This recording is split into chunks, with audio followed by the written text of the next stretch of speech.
Bueno, en esta segunda parte del video de repaso de este segundo parcial, vamos a trabajar los temas que tenemos pendientes. De acuerdo con la tabla de especificaciones, tenemos por un lado el metabolismo del nitrógeno y del esqueleto de carbono de los aminoácidos, y para lo cual ustedes deben de tener como base fundamental los argumentos para explicar el destino metabólico de los esqueletos de carbono de los L-alfa aminoácidos. Por otro lado, también los principales mecanismos reguladores del ciclo de la urea, es decir, conocer el ciclo de la urea como tal y sus mecanismos de regulación. Asimismo, analizar las reacciones de transaminación, desaminación oxidativa del glutamato y pues del ciclo de la urea. Voy a agregar un poquito mecanismos de eliminación del nitrógeno de los aminoácidos y quizás un poco de recambio diario de las proteínas y aminoácidos como tal. Como ustedes recordarán, al contrario de que las grasas y los carbohidratos, los aminoácidos no se almacenan en el organismo, es decir, no existe ninguna proteína cuya única función sea la de mantener un aporte de aminoácidos para un futuro uso. Por lo tanto, los aminoácidos deben obtenerse de la dieta, deben de sintetizarse de novo o producirse a partir de la degradación normal de proteínas. Cualquier aminoácido cuya concentración exceda de las necesidades de biosintéticas de la célula se va a degradar rápidamente. De esta manera, entonces, las fases del catabolismo de aminoácidos van a tener, se podría decir, dos fases. Por un lado, la eliminación de los grupos alfa amino por las reacciones que vamos a ver, y por otra parte el amoníaco libre, que tiene que ser movilizado porque este podría ser tóxico para algunos tejidos del organismo. Entonces, podríamos decir que en cuanto al recambio de las proteínas, el recambio proteico es una consecuencia de la síntesis y la degradación simultánea de las moléculas proteicas. Si vemos en un adulto sano que esté bien alimentado, la cantidad total de proteínas en el organismo va a permanecer constante, porque la velocidad de síntesis de proteínas es justamente lo suficiente para reemplazar a la proteína que se degrade. Esto se le llama el balance nitrogenado, que lo vemos en un momentito más. De tal manera que tenemos entonces un pool de aminoácidos que tiene que estar en equilibrio con la ingesta y la excreta y el uso que se le da en los diferentes tejidos, de tal manera que vamos a tener muchas otras rutas sintéticas que vamos a tener a partir de los aminoácidos, que algunas de estas las vamos a ver en clases posteriores. Y entonces los aminoácidos que no son usados en rutas biosintéticas pues son quemados como combustible según el esquema que estamos viendo acá. Entonces, como les decía, el metabolismo proteico tiene dos fases. El catabolismo de los aminoácidos como tal requiere de una vía exclusiva para el metabolismo de este esqueleto de carbono, ese que estamos viendo acá, de un aminoácido, y sus productos finales, como serían alfa aminoácidos, van a ser intermediarios del ciclo de Krebs.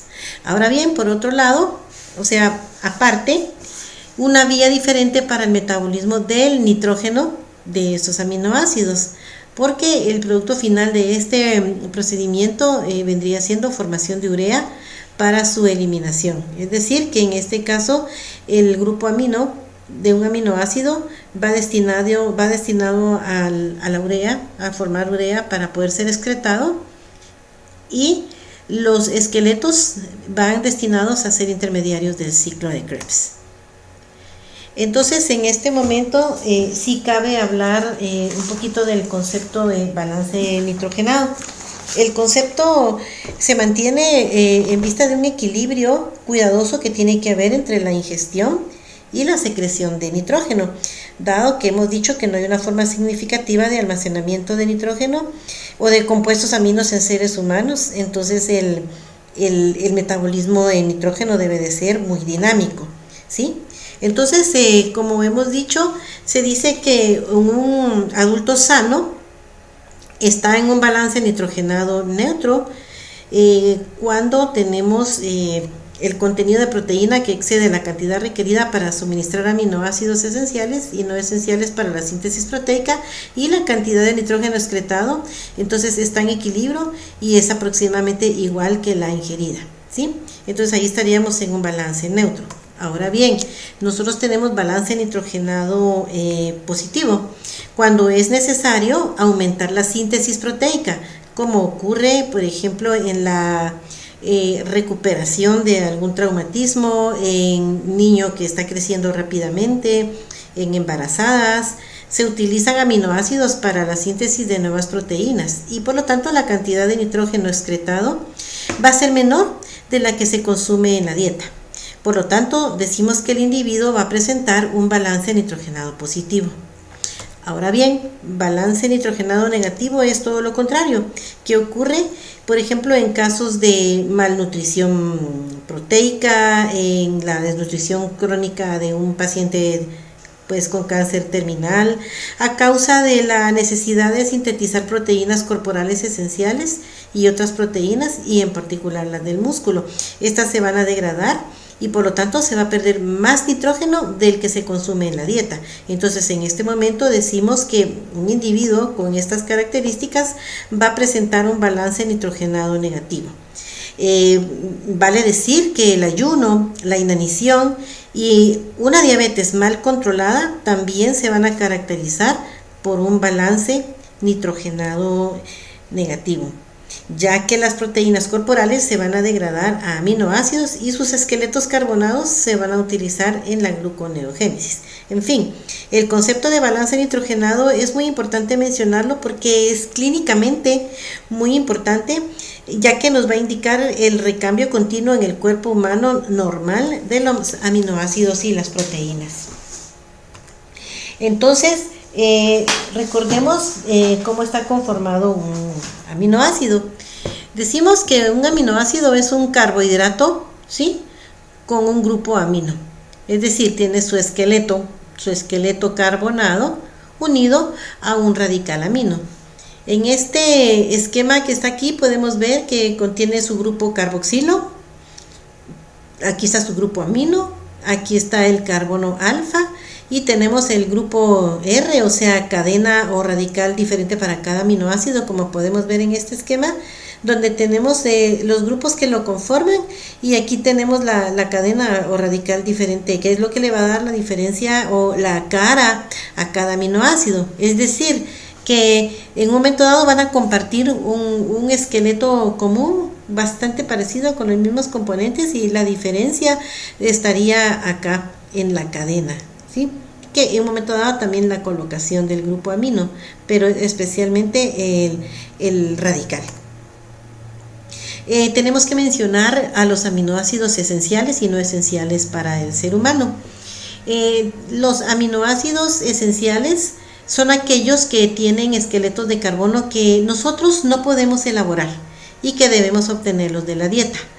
Acá tenemos entonces la lista de aminoácidos esenciales. Vale decir que tenemos 20 aminoácidos, de los cuales prácticamente la mitad, el 50%, son esenciales, y la otra mitad son aquellos aminoácidos que el cuerpo sí lo podemos, sí pueden formarse, ¿verdad?, en el cuerpo, esqueletos de carbono a partir de intermediarios de las vías metabólicas. Dentro de los aminoácidos esenciales, o sea, los que debemos ingerir, tenemos, pues todos son importantes, pero podemos mencionar a la metionina, que es la iniciadora de la traducción genética, por ejemplo, la fenilalanina, que es precursora de hormonas, el triptófano, que tiene funciones muy importantes en interacción con otros aminoácidos, y todos los demás, que, por ejemplo, lisina, histidina, que corresponden a residuales de proteínas importantes con alguna función característica que le va a dar a esa molécula su individualidad.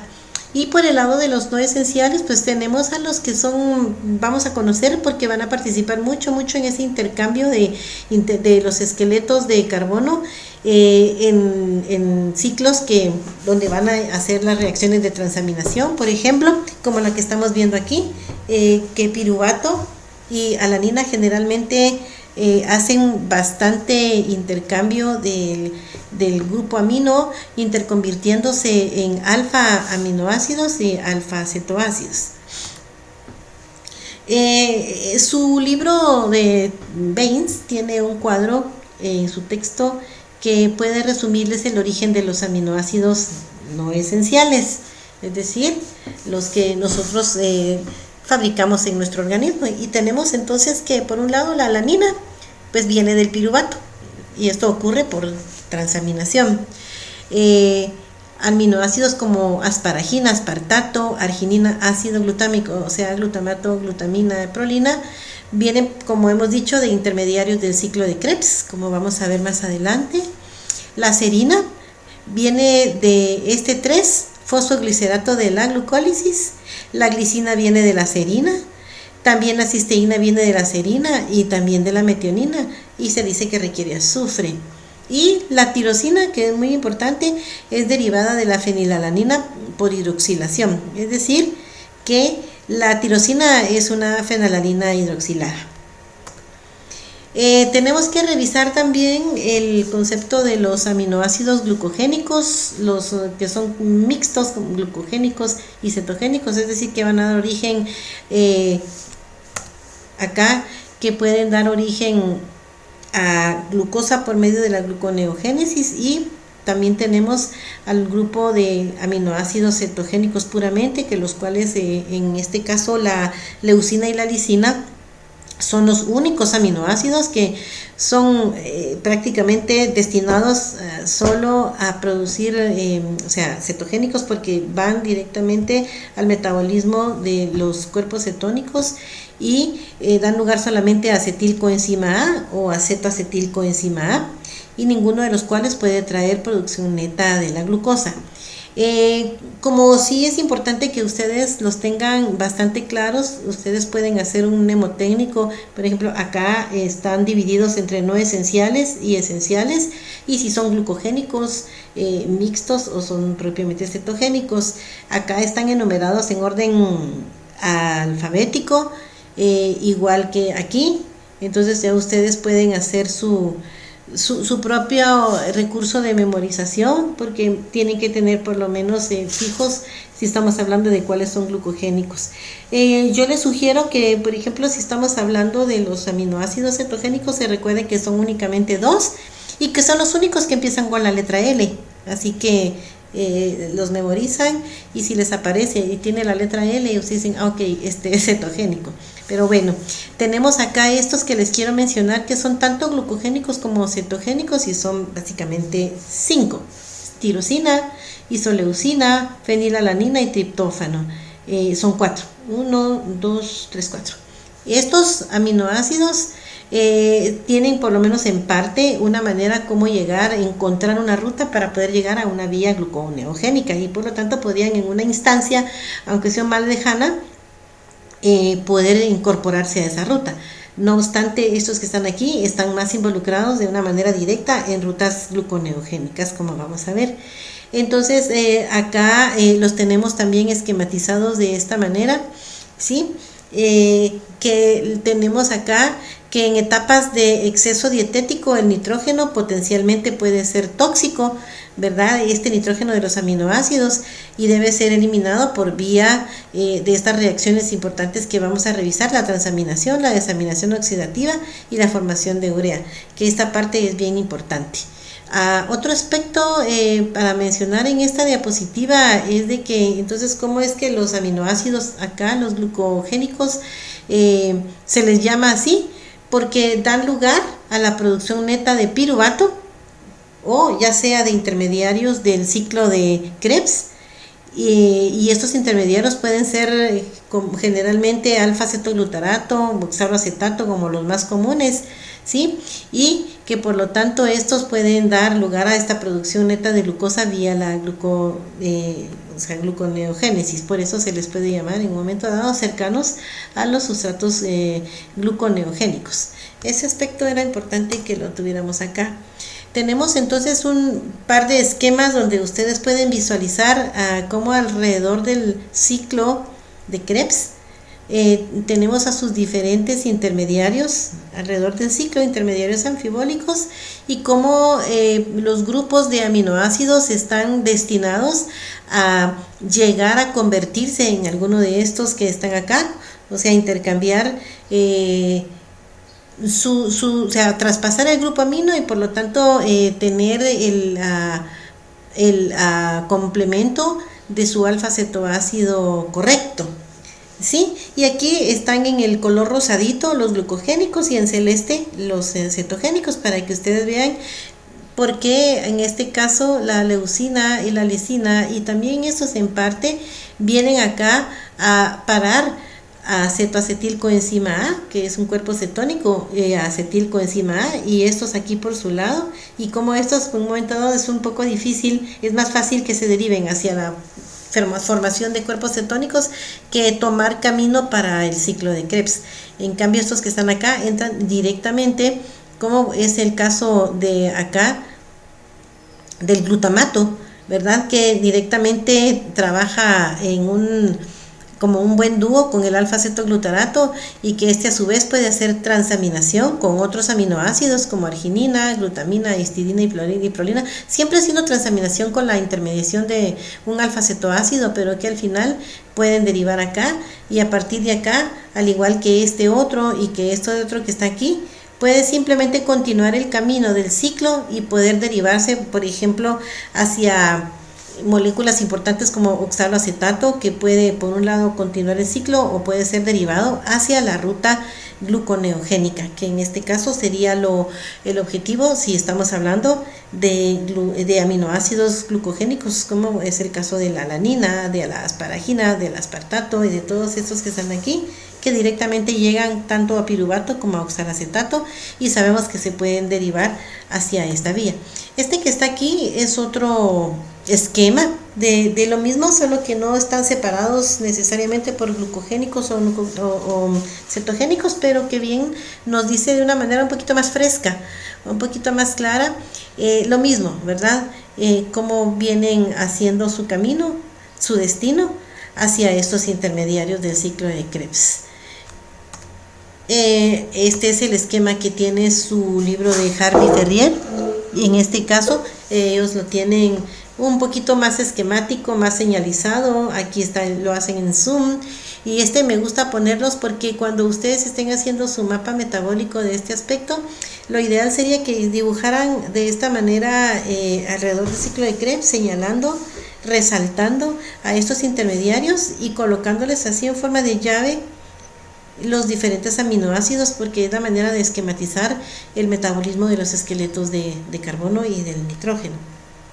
Entonces, esto se los presento. Entonces hay muchas maneras de esquematizar para que nosotros recordemos cómo estos, ante una necesidad de tener más combustible, cuando ya tenemos agotados el carbohidrato, los lípidos, y necesitamos echar mano del recurso de proteínas, como estos pueden llegar acá a incorporarse a la ruta gluconeogénica, que es la que tenemos acá, la salida. Tenemos también entonces ahora que mencionarles alrededor de que en el tema de que el nitrógeno, sí, que proviene del catabolismo excedente de aminoácidos, hemos dicho que no se puede almacenar, debe de ser degradado inmediatamente, puesto que no puede permanecer en el cuerpo, porque esto es tóxico para las células, especialmente unas más que otras. Entonces necesitamos tener mecanismos que puedan movilizar y encaminar este nitrógeno a un destino más controlable, por ejemplo su excreción a través del ciclo de la urea. Y tenemos entonces la reacción de transaminación, la reacción de desaminación oxidativa y mecanismos de transporte del amoníaco, por ejemplo hacia desecho, como sería el ciclo de la urea como tal. Entonces tenemos que mencionar aquí a las transaminasas, ¿sí?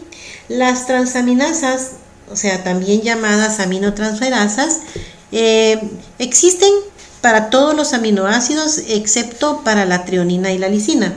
¿Pero qué son las transaminasas? Pues son un grupo de enzimas producidas especialmente por el hígado, que tienen la función de transferir grupos amino de un metabolismo a otro, generalmente de un aminoácido a un alfa-cetoácido o viceversa. Entonces, sabemos de que las transaminasas representan básicamente el trabajo enzimático, especialmente en el hígado, que van a permitir contribuir entonces a estas transformaciones de unos compuestos en otras.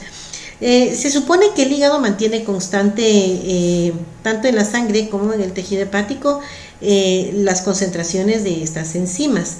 Sin embargo, muchas veces tenemos alguna situación que nos puede comprometer la integridad del tejido, y entonces las concentraciones de estas pueden empezar a aparecer en el suero de una manera alterada.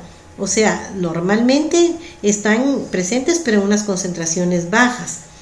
Sin embargo, si hay algún daño hepático, especialmente en el hígado, pero también en otros tejidos, nosotros vamos a encontrar que si las encontramos en un nivel arriba del parámetro que está establecido, tenemos que pensar en que los tejidos tienen algún tipo de daño, ya sea en la membrana celular o en sí de toda la célula, destrucción de tejido hepático en el caso de las transaminasas, porque son parte de un panel de laboratorio que nosotros le llamamos pruebas hepáticas, o sea, perfil hepático, y que cuya presencia alterada nos va a dar idea de daño a membrana celular, porque este se volvería más permeable ante algún daño, y entonces algunas enzimas estarían fugándose al flujo sanguíneo y pueden entonces ser medidas mediante análisis de sangre. Entonces, ¿en qué momento van a estar altas estas transaminasas? Pues cuando tengamos algún daño hepático. Por cierto, algunas personas pueden tener algún cierto tipo de escape y pasar subclínicamente y solo encontrarlo como pues casual en algún tipo de chequeo médico, sí, por cualquier otro motivo. Entonces, por ejemplo, un preoperatorio, previa alguna donación o algún tipo de revisión de rutina. Entonces, podrían estar, pero sin representar necesariamente una alteración de base. Sin embargo, nosotros podemos encontrar causas importantes de elevación de estas enzimas en algunas situaciones, como propiamente del hígado, como daño hepático, cuando tenemos hepatitis, cuando tenemos algún tipo de obstrucción, cuando tenemos algún tipo de intoxicación, cuando tenemos cualquier tipo de inflamación. Eso aplica también para el páncreas. Aunque tenemos enzimas pancreáticas, también podríamos encontrar esas enzimas elevadas. Algún dato muy importante es de que vamos a tener algunas de estas alteradas en un infarto al corazón. No son directamente diagnósticas, pero sí apoyan el diagnóstico de un infarto cuando hacemos un panel completo. Y bueno, también aparecen en cuanto tenemos alteraciones musculares, estas van a poder aparecer. Entonces, estas aminotransferasas, tenemos básicamente estas dos, la llamada glutamato oxalacetato aminotransferasa, que más bien conocida como AST. El término más antiguo que usábamos, por ejemplo, en mis tiempos, nosotros le llamábamos la TGO, que era la transaminasa glutámico oxalacética. Sí, un poquito más complejo decirlo, pero bueno, TGO le decíamos, pero hoy por hoy se le llama aspartato aminotransferasa, o sea, AST, y de la misma manera la glutamato aminotransferasa, que le llamábamos TGP, transaminasa glutámico pirúvica, pero que ahora se conoce como la llamada alanina, L de alanina transaminasa. Pues únicamente mencionar que esta AST, o sea, esta es la que está más involucrada en el panel, que aparece en el panel diagnóstico de, por ejemplo, un infarto del corazón, pero como les digo, no es de la diagnóstica, pero es para que vean la utilidad como marcador clínico de daño tisular. Y esta que ven acá es la reacción representativa catalizada por una aminotransferasa, cualquiera de las que hemos mencionado. Tenemos entonces que participa un glutamato acá con su esqueleto y su grupo amino, y en conjunción con un alfa-cetoácido, el cual va a ser el receptor de este grupo amino. Acá tenemos a la transaminasa, o sea, la enzima transaminasa, y acá tenemos un factor muy importante que usa fosfato de piridoxal, las transaminasas, como coenzima para poder efectuar su trabajo. Entonces, nosotros tenemos que, si unimos un glutamato más un alfa-cetoácido cualquiera que sea apropiado, entonces el glutamato al donar al donar el grupo amino al alfa-cetoácido se va a convertir en alfa-cetoglutarato, y el alfa-cetoácido ya con el grupo amino se convierte pues en un alfa-aminoácido que estaría acá recibiendo al grupo nitrogenado. Entonces cabe señalar que el glutamato y el alfa-cetoglutarato son los compuestos más comunes implicados como donante receptor en las reacciones de transaminación, y van a participar mucho en reacciones diversas de estas aminotransferasas. Y acá, como lo muestra su libro de Harvey Ferrier, tenemos de nuevo el ejemplo, ¿verdad? Cómo funciona en este caso la ALT, la alanina aminotransferasa. Vamos a relacionar a la alanina con piruvato porque son los que más comúnmente realizan transaminación. Y sabemos que entonces aminoácido alanina, al transaminar con alfa-cetoglutarato, al traspasarle su grupo amino, alanina queda convertida en piruvato, ¿sí? Y el alfa-cetoglutarato en glutamato. Entonces, de esta manera nosotros sabemos que cuando estamos en presencia de un aminoácido alanina y estamos en un proceso como de un ayuno prolongado, alanina muy fácilmente transamina para convertirse en piruvato y dar lugar a la ruta de gluconeogénica, y por lo tanto acá estaría contribuyendo el aminoácido hacia una producción neta de glucosa. Y en el caso de la AST, la aspartato aminotransferasa, pues de la misma manera vendría siendo el oxaloacetato con el aspartato, ¿sí? Que al hacer transaminación con glutamato, acá esto solamente cambiaría el orden. Acá el oxaloacetato sería el receptor y el glutamato estaría donando el grupo amino.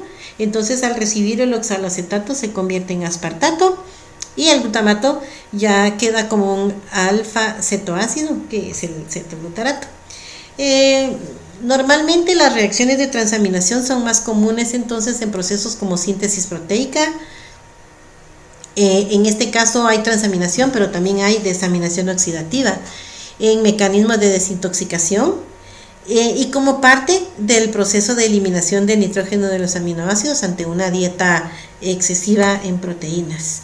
Y bueno, este es el otro ejemplo donde tenemos entonces el proceso de cómo el aminoácido traslada para acá su grupo amino, y entonces lo traslada al trasladárselo al alfa-cetoglutarato estaría formando glutamato, y el aminoácido queda como un alfa-cetoácido, como por ejemplo si es alanina, entonces estamos hablando que se trataría de piruvato.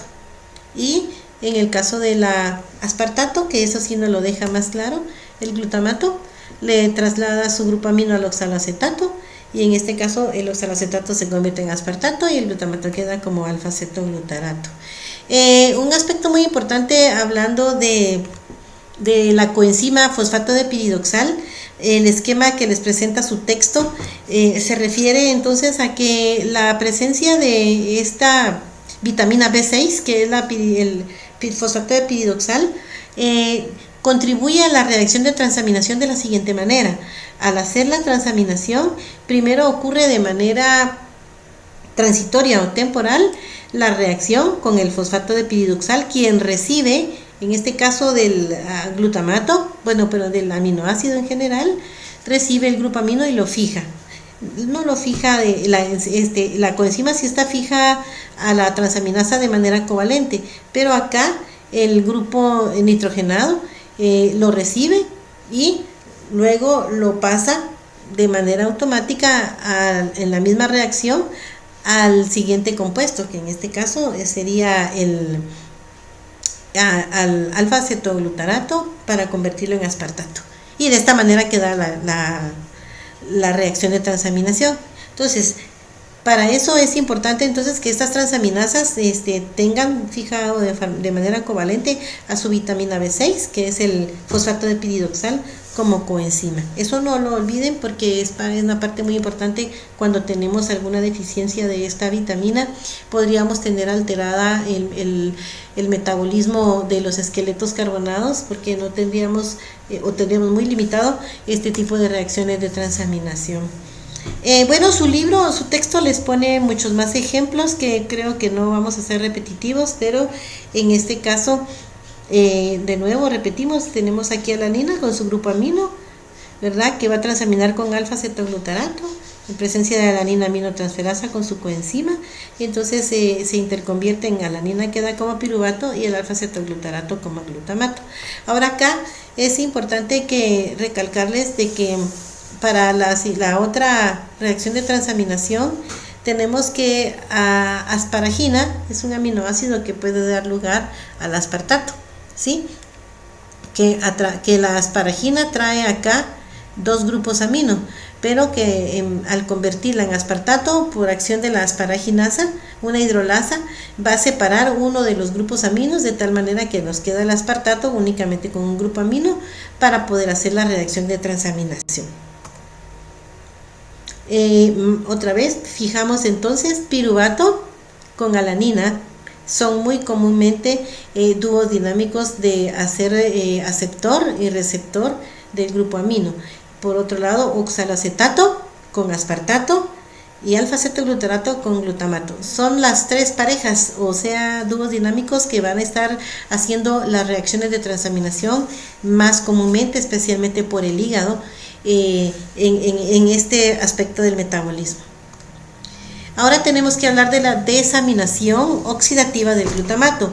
Recuérdense que cuando hablamos de desaminación oxidativa siempre vamos a tener al glutamato como donante o como donador del grupo amino.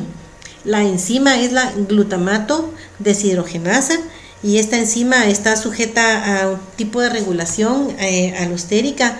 Por ejemplo, es la activa el ADP y el GDP, que estos son señales de estado de baja energía y por lo tanto tienen también activadores, inhibidores alostéricos, que lo contrario, que son señalizadores de estado de energía alta, como es el ATP y GTP, es decir, que estos van a detener o van a disminuir la velocidad de trabajo de esta enzima dependiendo de los que estén presentes. Entonces esta es la reacción representativa que pone acá su libro Harvey Ferrier, que me gusta mucho porque tiene los dos lados. Se recuerdan que hemos hablado de la importancia del NADP reducido, que ya vimos que viene de la vía de las pentosas fosfato, que también viene de la enzima málica, que lo vamos a ver en otro momentito más adelante, que es muy importante para biosíntesis de reductiva, pero que también como regenerador del glutatión. Y aquí vemos a este NADPH presente en la reacción inversa de la desaminación oxidativa. Es decir, si nosotros tenemos acá de este lado el glutamato con su grupo amino, y nosotros queremos eliminar esta molécula, entonces la glutamato deshidrogenasa acá en esta parte de arriba, en presencia del NAD, ¿sí?, el cual va a ser reducido, trabaja para poder tomar el nitrógeno y eliminarlo. O sea, en este sentido, siempre el glutamato, sin su grupo amino, va a quedar como alfa-cetoglutarato, pero no le va a quedar al alfa-cetoglutarato del grupo amino, sino que se va a eliminar. ¿Y a dónde se va? Bueno, tiene su destino, ¿verdad? Puede irse al ciclo de la urea, como por ejemplo, si estamos en riñón, pues puede ser excretado también por la orina. Por otro lado, si lo que nosotros necesitamos fijar nitrógeno, es decir, estamos en un proceso donde se va a necesitar síntesis de aminoácidos o síntesis proteica, entonces lo que necesitamos es tomar los grupos amino que podamos obtener de la dieta especialmente, o de algún tipo de degradación. Entonces nosotros vamos a tomarlo y a fijarlo. Entonces ahí ya necesitamos el NADP reducido como para que le dé la fuerza de empuje, porque lo que estamos haciendo es un trabajo en reversa, y en este caso no se llamaría desaminación ni oxidativa, sino que se llamaría aminación reductiva. Entonces esto es muy importante que lo tomen en cuenta y que sepan que como esta reacción tiene dos vías, acá también se mira, pero acá no se pone la aminación, solo se pone la desaminación, pero que sepan que va de dos vías, no es exactamente el reverso porque utilizan coenzimas diferentes, pero que tiene la capacidad, esta reacción, de trabajar en reverso. Si necesitamos eliminar nitrógeno o si necesitamos fijar nitrógeno, de eso va a depender la dirección del curso. Otra cosa importante es de que tanto las enzimas que estamos viendo actúan de manera combinada, por lo tanto sus reacciones también van a tener una acción combinada para que el sentido de la reacción dependa de la concentración del sustrato y de lo que la célula está necesitando. Entonces, si por ejemplo necesitamos de una disponibilidad de aminoácidos, entonces vamos a hacer acá la síntesis de aminoácidos, entonces vamos a usar una aminación reductiva, ¿sí? Y claro que no va a ser la glutamato deshidrogenasa en presencia de NADP. Y aquí está la fijación del nitrógeno. Luego ya hacemos el proceso de transaminación correspondiente, ¿verdad? Como ya lo hemos visto, y pues ahí ya se va a hacer la disposición de los esqueletos y de los productos que se vayan a formar, ¿sí? Entonces esa sería la parte de una acción combinada. Bueno, así, en este caso entonces tenemos que acá tenemos que también tomar el destino del esqueleto de carbono de los aminoácidos. Como ya lo hemos visto, este es el esquema de su texto de Baines, que me gusta muy bonito porque está como bien dibujado. Y bueno, que entonces nosotros tomamos, por ejemplo, buscamos aquí a la piruvato, y entonces ya sabemos que piruvato y alalina, pero también con cualquiera de estas puede hacer su reacción de transaminación. Siempre va a participar el glutamato y el alfa-cetoglutarato como donante receptor. Entonces, si buscamos acá el alfa-cetoglutarato, vamos a encontrar que tiene aquí a la glutamina, al glutamato y a estos otros dos aminoácidos que están aquí para hacer este tipo de reacción. En este caso tenemos que mencionar que en el caso del fumarato, porque el oxalacetato pues ya también lo vimos como ejemplo, aspartato y asparagina pueden dar lugar a oxalacetato y ser sustratos gluconeogénicos. Para irse en este caso acá, se recuerdan de la gluconeogénesis, el oxalacetato cuando ya está en el citosol, la enzima fosfonol piruvato carboxicinasa lo convierte en fosfonol piruvato y pues se va en reversa hacia formar glucosa libre. Que el fumarato, a través de la tirosina, fenilalanina y también aspartato, si se dan cuenta aquí también pueden dar lugar al fumarato. Entonces el fumarato fácil llega a oxalacetato. Lo mismo vendría siendo estas que están aquí con succinilcoenzima A. Entonces todo va contribuyendo hacia la derivación, hacia esta vía que al final es lo que le interesa a la célula, ¿no? La obtención de glucosa para tejidos dependientes. El otro destino, bueno, en este caso pues el citrato no está necesariamente involucrado acá, los aminoácidos glucogénicos, porque como estos vienen a parar al citrato, entonces en un momento dado el citrato fácilmente es sacado de la célula para ser convertido en acetilcoenzima A y derivarse hacia la síntesis de lípidos. Entonces aquí tienen la razón por la cual entonces estos no pueden ser necesariamente aminoácidos glucogénicos. Bien, en este caso también acá, más lejos todavía, más difícil todavía que puedan llegar a este nivel. Estos están acá. Este esquema les va a servir mucho para poder resumir ustedes el destino del esqueleto de los carbonos. Tenemos también, antes de hablar de me gustaría tocarles el tema del transporte del amoníaco desde tejidos periféricos hasta el hígado. Acá tenemos esquematizado cualquier tejido periférico que no sea músculo, que lo que tenemos siempre es, bueno, tenemos acá la presencia del amoníaco, ¿sí? El amoníaco no puede permanecer mucho tiempo aquí porque es tóxico, entonces necesitamos eliminarlo. ¿Qué hacemos? En presencia de glutamato tenemos a la glutamina sintetasa que nos va a formar glutamina, que entonces nos va a fijar aquí al nitrógeno y entonces lo tenemos ya tomado, fuera ya de contexto tóxico, lo tenemos fijado en esta molécula de glutamina y la glutamina pues sale por el torrente sanguíneo y llega al hígado. En el hígado tenemos a la otra enzima llamada glutaminasa, que es una hidrolasa, que poniéndole agua a la reacción, entonces va a hacer su hidrólisis y va a separar al grupo amino. El grupo amino, aquí en este caso el amoníaco, pues ya de esta manera puede seguir hacia el ciclo de la urea y ser eliminado. Entonces de esta manera desintoxicamos, en este caso, a este tejido.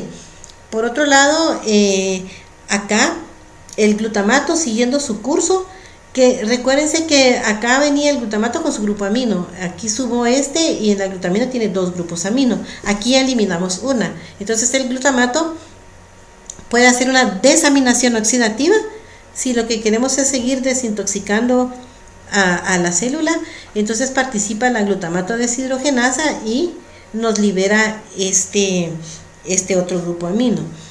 Nos quedaría el alfa-cetoglutarato, el cual puede ya hacer pues reacciones de transaminación pues con otra molécula de glutamato y poder dar lugar en un momento dado a llegar a piruvato. Si llega a piruvato, entonces se va a transformar en glucosa, la exporta a la sangre para que pueda llegar a otros tejidos. Entonces nos pasamos al músculo, ¿sí?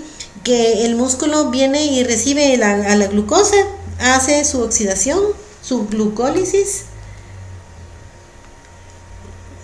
forma piruvato y el piruvato entonces hace transaminación y pues nos da lugar a alanina. La alanina sale del músculo, se va por el torrente sanguíneo, entra como alanina al hígado, el hígado pues ya sabe lo que tiene que hacer, hace la transaminación correspondiente, nos vuelve a llevar a piruvato, a oxidarse, a hacer glucólisis y pues este ciclo se llama glucosa-alanina porque se regeneran de tal manera que pueden estar proporcionando sustrato, o sea, combustible para ser oxidado y poder proporcionar ATP cuando la célula lo requiere. En este caso, el músculo hace mucho ciclo de glucosa-alanina cuando está, cuando está en alguna actividad física importante. Entonces, esta enzima, la alanina aminotransferasa, pues es muy importante a nivel muscular, porque le entrega esqueletos de carbono, ¿sí? Y nitrógeno, ¿verdad? Del músculo esquelético al hígado, pues, y el hígado pues ya pues hace su trabajo bien hecho y de esta manera se convierte en un proveedor de sustrato energético a los otros tejidos. Bien, entonces ese sería el transporte de amoníaco desde los tejidos periféricos hasta el hígado. Ahora, ¿hay alguna relación entre el glutamato, la glutamina y el alfa-cetoglutarato que voy a reforzar? Por ejemplo, tenemos acá alfa-cetoglutarato que haciendo transaminación o ya sea desaminación oxidativa, en este caso, ¿verdad? Con el glutamato, siguiendo siempre la vía ya sea de fijación o de eliminación del amoníaco. Posteriormente tenemos entonces que el glutamato puede ser capaz de reaccionar con glutamina a través de las 2 enzimas que acabamos de mencionar y que se puede ver acá.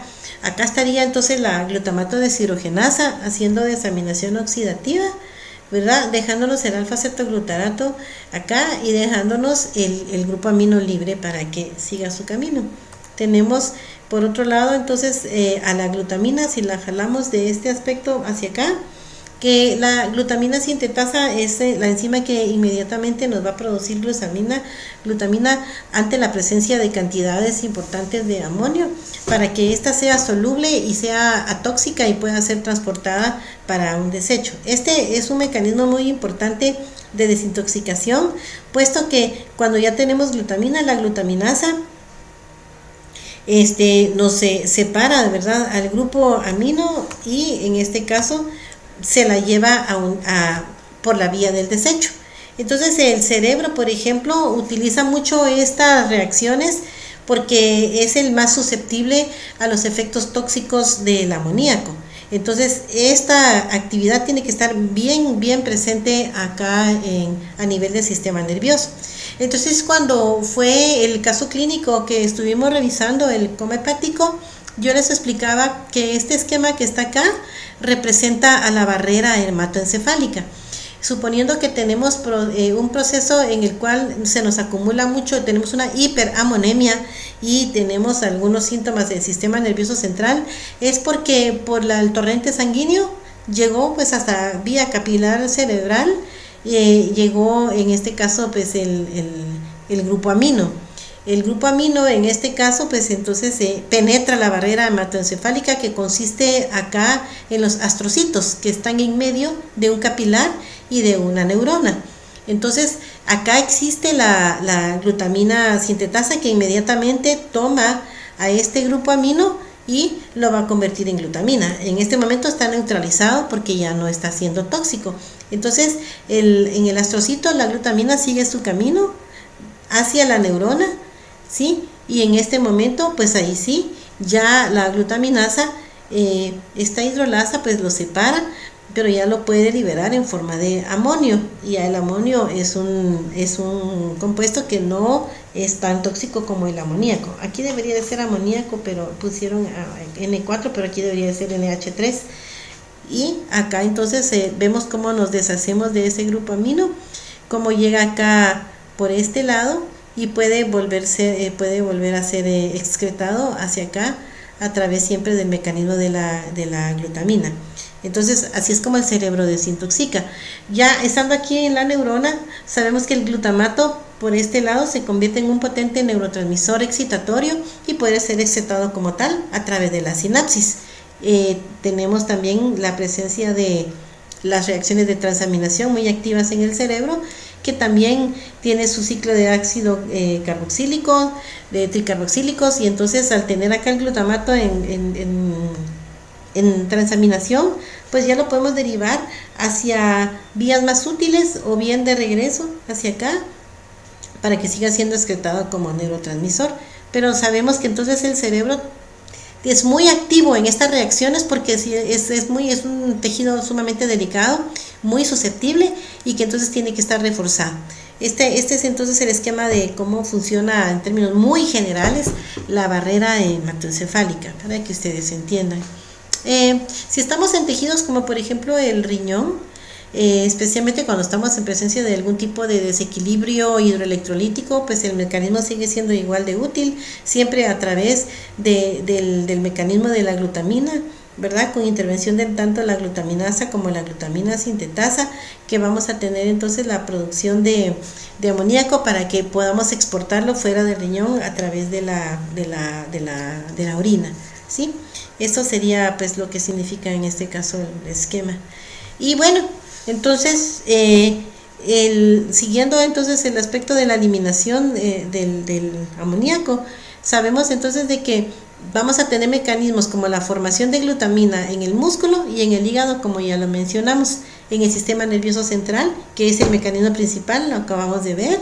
En el hígado, el grupo amino va directamente hacia el ciclo de la urea, es decir que aquí tenemos a nuestras reacciones importantes haciendo su trabajo, de tal manera que acá desaminamos y nos traemos acá al grupo amino, y este ya se viene directamente al ciclo de la urea para poder ser eliminado, ya sea a través de aquí ciclo de la urea directamente a la orina, y acá pueda ser utilizado.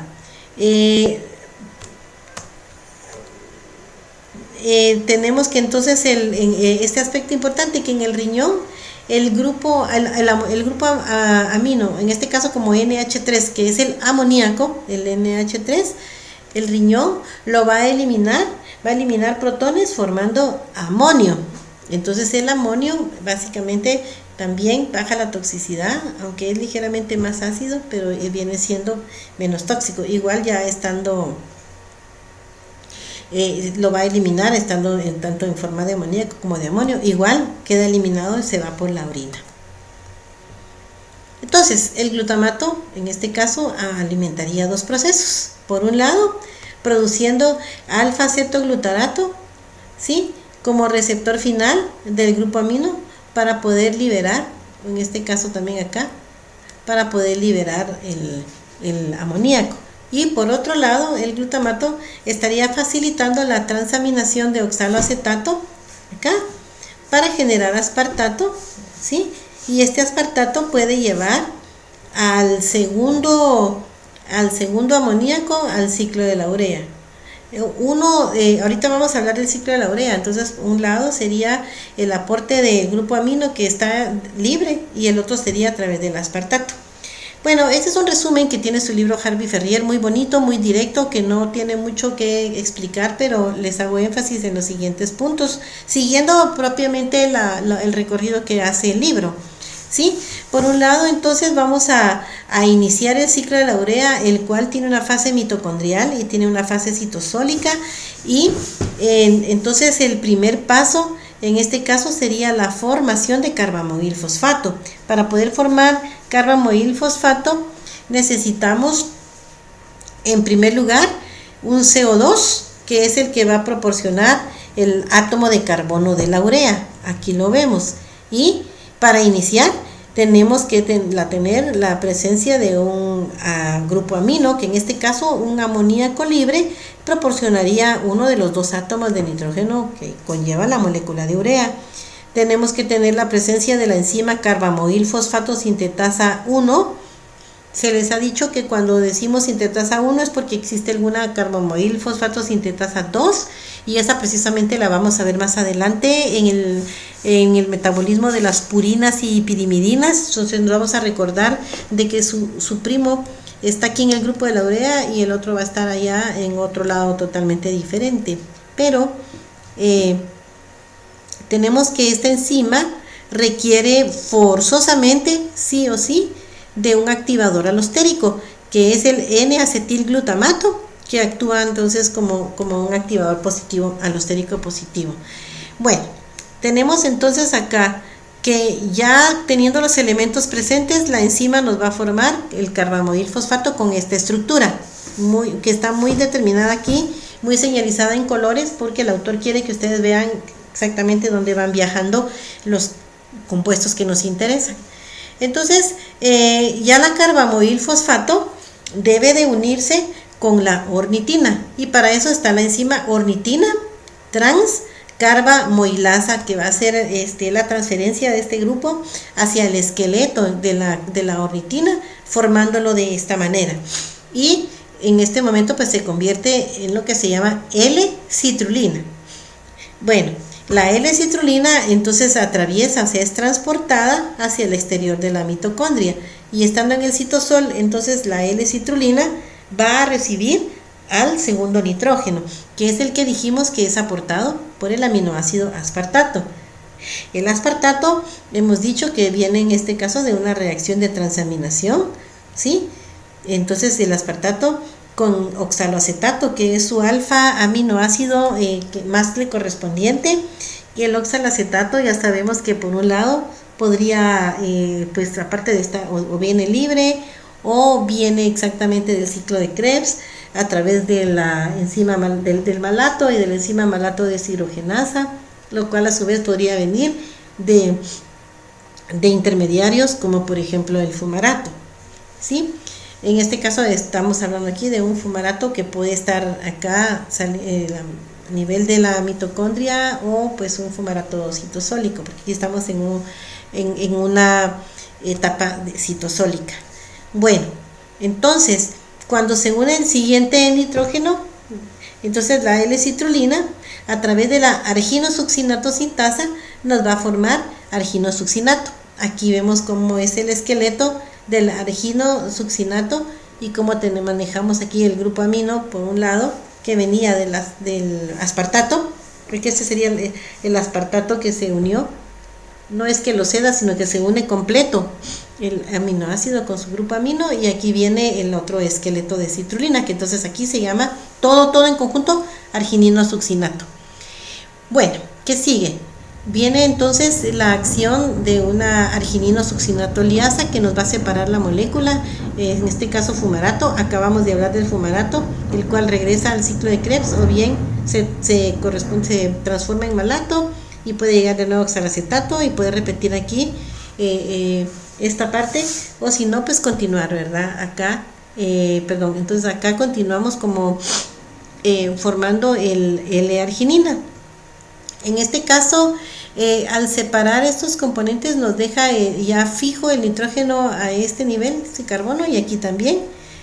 Entonces, como juntos para prepararlos para una futura separación, que es lo que ocurre a través de la enzima arginasa, que es una hidrolasa. Como ven, introduce una molécula de agua y nos hace la separación correspondiente a urea. O sea, separa esta parte de aquí que en forma de urea y nos deja como resultado la L-ornitina, la cual ingresa a la mitocondria, sí, que se podría decir que de forma regenerada, y ya dentro de la mitocondria puede volver a participar en el ciclo de la urea, y la urea ya puede ser eliminada por la orina, y entonces de esta manera estamos pues llevando de la manita a los grupos amino, o sea, al nitrógeno afuera del cuerpo, y esto estaría contribuyendo pues a un balance nitrogenado. Bueno, yo creo que no está de más volverles a reforzar las fuentes de átomos de nitrógeno para el ciclo de la urea. Uno vendría siendo el libre, que está por allí disponible. Si vamos a buscar aquí el compuesto carbamidil fosfato, podemos decir que a través de reacciones de transaminación, más bien de desaminación oxidativa, nosotros podemos llegar a tener acá amoníaco libre, ¿sí? En este caso. Entonces es el primero que entraría. Y entramos al ciclo de la urea y sabemos que el siguiente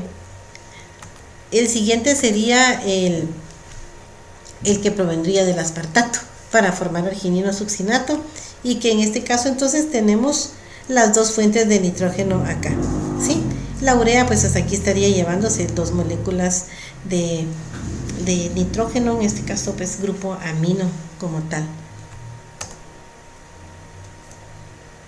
Y pues la regulación. Sabemos que entonces para la regulación está bastante definida. Por un lado, sabemos que aspectos que van a contribuir a la regulación del ciclo de la urea va a ser, por ejemplo, el aumento de degradación de aminoácidos, que esto nos va a llevar a un aumento del glutamato por transaminación, lo cual a su vez nos va a dar un aumento del N-acetilglutamato, que ya sabemos que el N-acetilglutamato es un activador alostérico de la enzima carbamidil fosfato sintetasa, ¿sí? Que entonces tenemos acá la N-acetilglutamato sintasa que nos va a estar a partir de arginina, ¿sí? Glutamato, acetilcoenzima A más glutamato, nos va a dar una síntesis de N-acetilglutamato, y que esto va a ser activado alostéricamente por la arginina, como lo vemos aquí también. La arginina en un momento dado pues estaría aumentada si tenemos un régimen de dieta hiperproteica, si fuera constante. Tenemos también el aumento entonces que tenemos aumento de este activador alostérico, por lo tanto va a aumentar la activación de la carbamidil fosfato sintetasa, ¿sí? Y por lo tanto esto, que es el paso crítico y la enzima regulada, pues al aumentar su velocidad vamos a tener también un aumento de la velocidad de este ciclo de la urea. Y esto sería básicamente el aspecto más importante de la regulación, cómo venimos desde un aumento de la degradación de aminoácidos para poder tener un aumento de una producción del activador alostérico de la enzima, que al estar aumentada pues nos acelera esta vía. Y bueno, eso sería con el metabolismo del aminoácidos y esqueletos de carbono. Para finalizar este repaso, entonces vamos a tocar el tema de biosíntesis de ácidos grasos. Entonces, de acuerdo a sus tabla de especificaciones, pues lo más importante es que expliquemos las reacciones que están implicadas en la síntesis de un ácido graso, la regulación del mismo, pues el origen de los sustratos, en este caso acetilcoenzima A y equivalentes reductores necesarios para que se lleve a cabo la lipogénesis, y que ustedes tengan pues claro cómo resolver la ecuación global para la síntesis de un palmitato a partir de acetilcoenzima A, ¿sí? Y de malonilcoenzima A. No vamos a tocar el destino de los ácidos grasos para su utilización o almacenamiento, porque ya la clase de triglicéridos ya se dio, y bueno, la repasamos, pero en este caso no aplica para el examen, entonces vamos a concentrarnos en lo que nos corresponde. Bien, Sabemos entonces que se le llama así a la síntesis de ácidos grasos o lipogénesis a una vía metabólica que se lleva a cabo principalmente en el hígado, porque el hígado es el órgano más lipogénico en el ser humano que puede haber, y aunque existen otros órganos y tejidos, definitivamente no va a ser menos importante que en el hígado, ¿sí? Estos vendrían siendo el adipocito, la glándula mamaria, durante la lactancia, el cerebro, los riñones y los pulmones también llevan a cabo síntesis de ácidos grasos.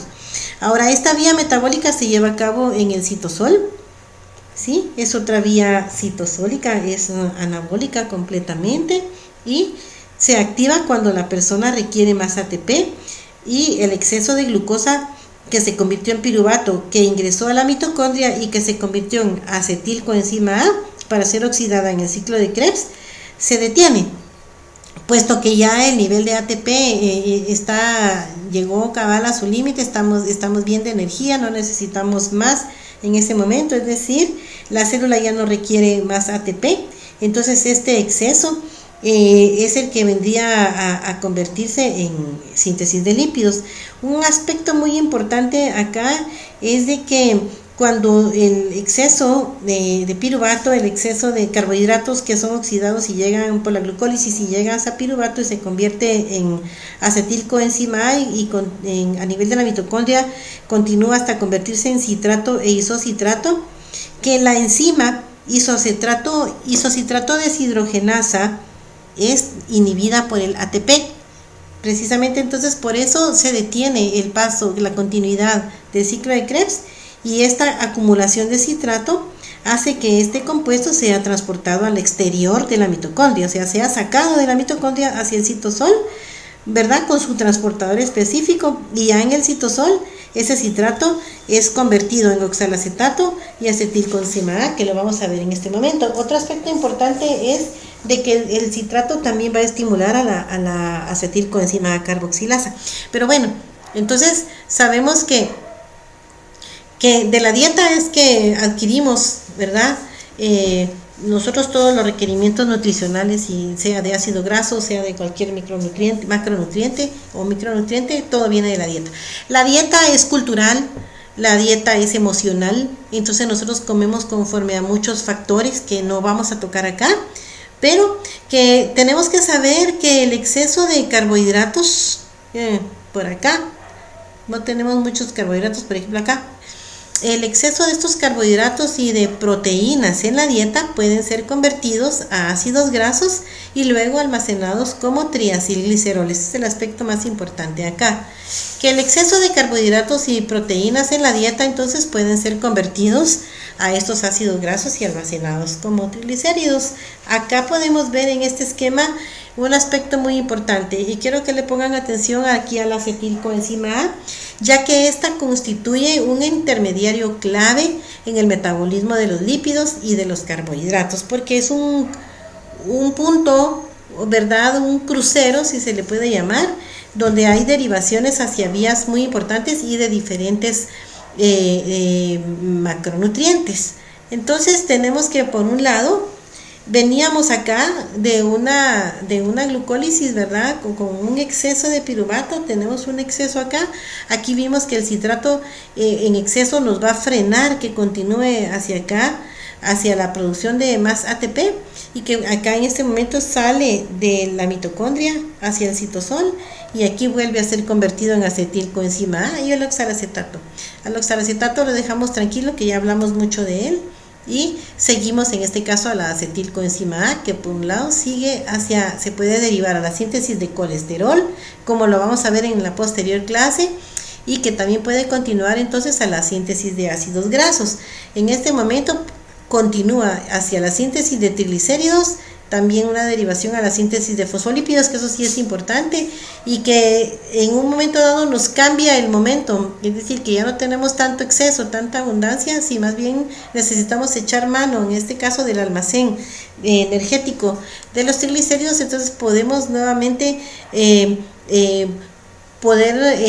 degradar a la molécula para formar ácidos grasos, los cuales se convierten en acetilcoenzima A, que van a entrar a la mitocondria y van a pasar por beta oxidación, cuyo producto terminal es el acetilcoenzima A.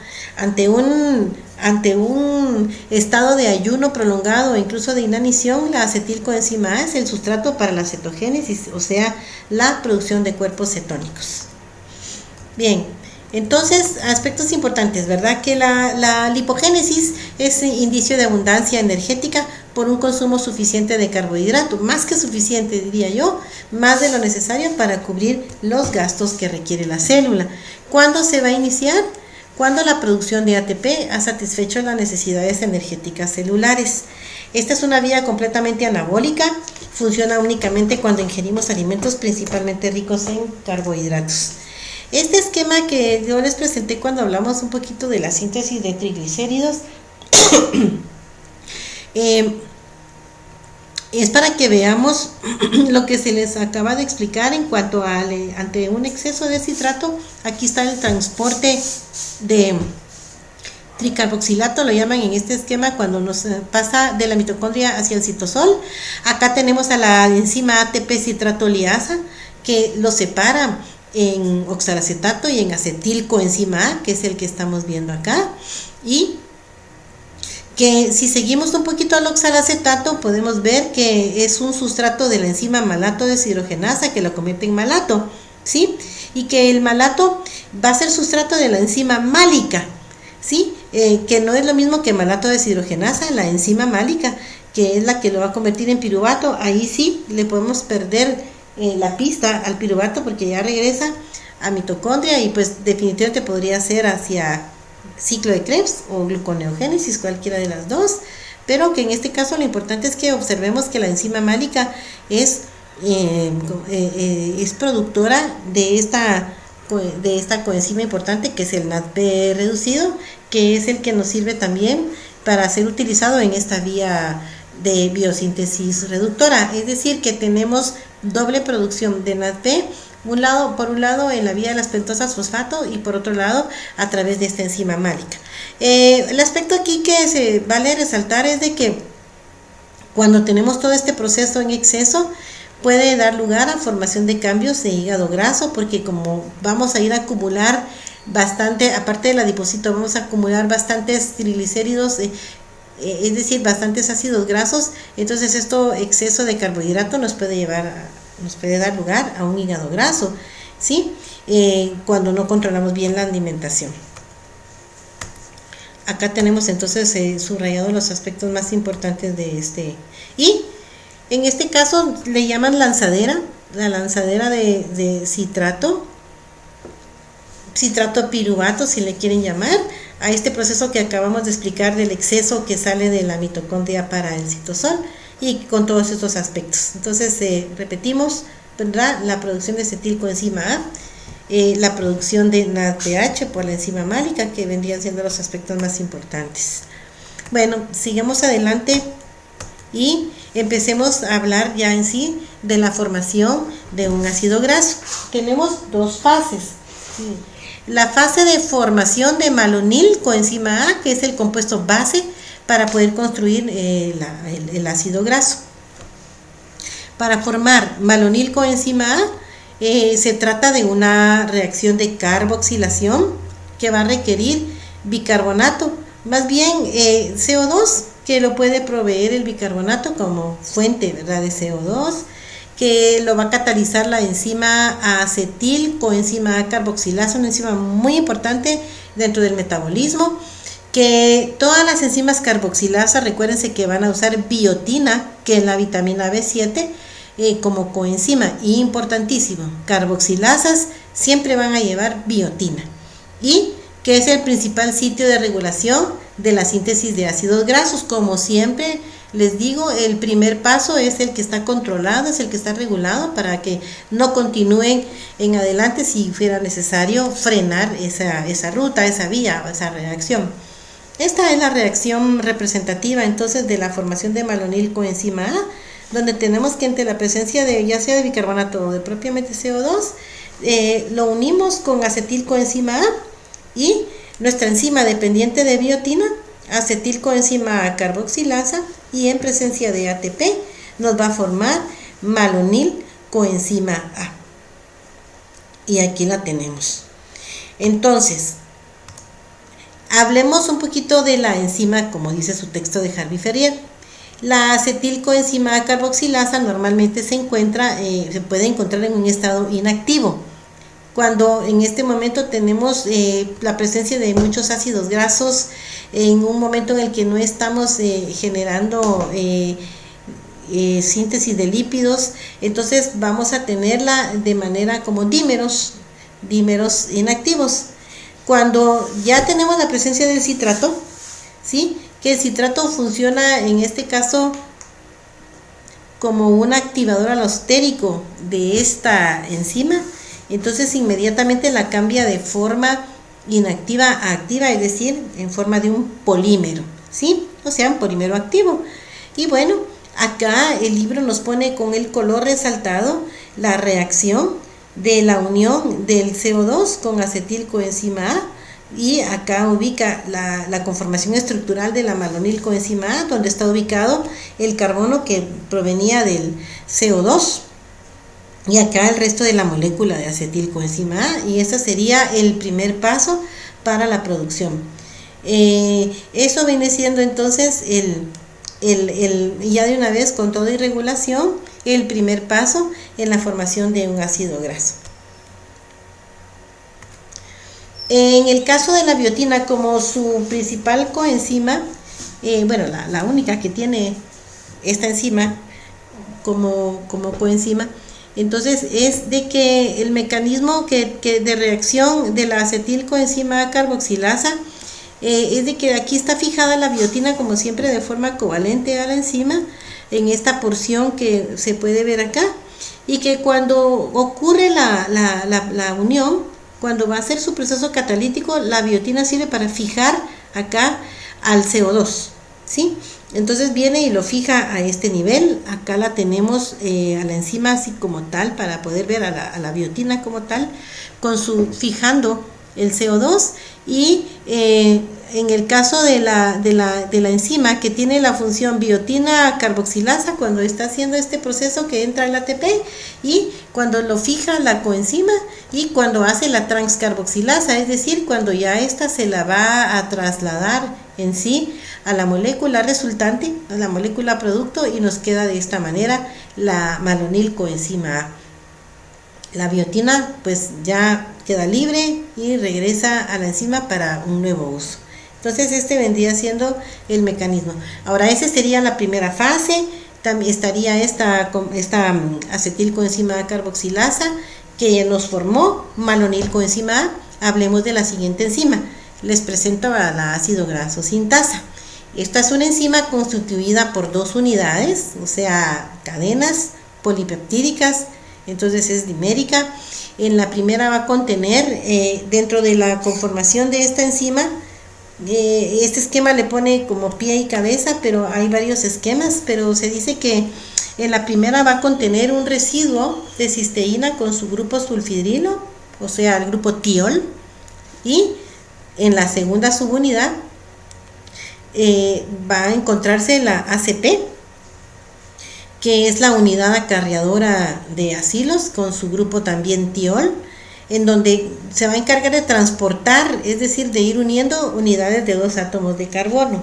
Es decir, que entonces la enzima este complejo ácido graso sintasa tiene la capacidad de formar dos ácidos grasos a la vez, de cabeza a cola, como vamos a ver ahorita. Hay varios esquemas de este complejo ácido graso sintasa.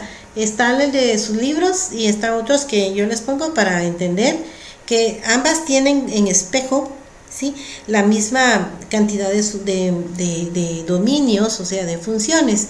En general tenemos 1, 2, 3, 4, 5, 6 y 7 actividades, contando a la tioesterasa, porque la ACP se considera como una proteína independiente cuya función básicamente es el transportar a las unidades malonil, al principio el acetil y luego a la malonil. Entonces por eso se llama ACP, y que tiene unida aquí a fosfopanteteína, que es derivado de la vitamina de ácido pantoténico, Entonces esta es independiente y es la que tenemos para transportar. Entonces, tanto la subunidad 1 como la subunidad 2 tienen exactamente lo mismo. Acá tenemos un residuo de cisteína con su grupo tiol y a la cola tenemos fosfopateteína y por otro lado tenemos acá cisteína y acá tenemos fosfopateteína. Entonces están acopladas como si acopláramos nuestras dos manos, una aquí contra la otra y estuviéramos viendo, tratando de hacer una imagen en espejo. En general las reacciones de la resumidas, o sea, condensadas, se puede decir reunidas, las tipos de reacciones de la ácido graso sintasa está formada por dos unidades, cada una con 3 dominios, ¿sí? O sea, estas dos unidades que vimos. Los 3 dominios son básicamente nombradas de acuerdo a la actividad enzimática que están haciendo. Y tenemos que el primer dominio, ahí va a ocurrir el ingreso de sustratos y va a ocurrir a una unidad de condensación. Entonces, hay ahí actividad de acetiltransferasa, hay actividad de maloniltransferasa, estamos transfiriendo y tenemos la enzima condensante que nos va a unir esos primeros compuestos. ¿Sí? Esto vendría estando unido al residuo de cisteína, como lo vamos a ver a continuación. El siguiente dominio tiene las actividades como más repetitivas. Se puede decir que es lo que está haciendo más el trabajo de construcción del ácido graso, y estas vendrían siendo actividad reductasa, actividad deshidratasa y nuevamente actividad reductasa. Cetoacil reductasa por los productos que trae, hidroxiacil deshidratasa y enoil reductasa. Pero quiero que se fijen más que todo en el tipo de actividad enzimática. Si regresamos aquí, transferasa, condensante, luego reductasa, deshidratasa y luego reductasa. Y luego, entonces, ya tenemos al dominio 3, que ya prácticamente es de liberación, cuando aquí ya está terminado nuestro ácido graso. Entonces ya tenemos pues la tioesterasa, que es únicamente corta y libera al ácido graso del complejo.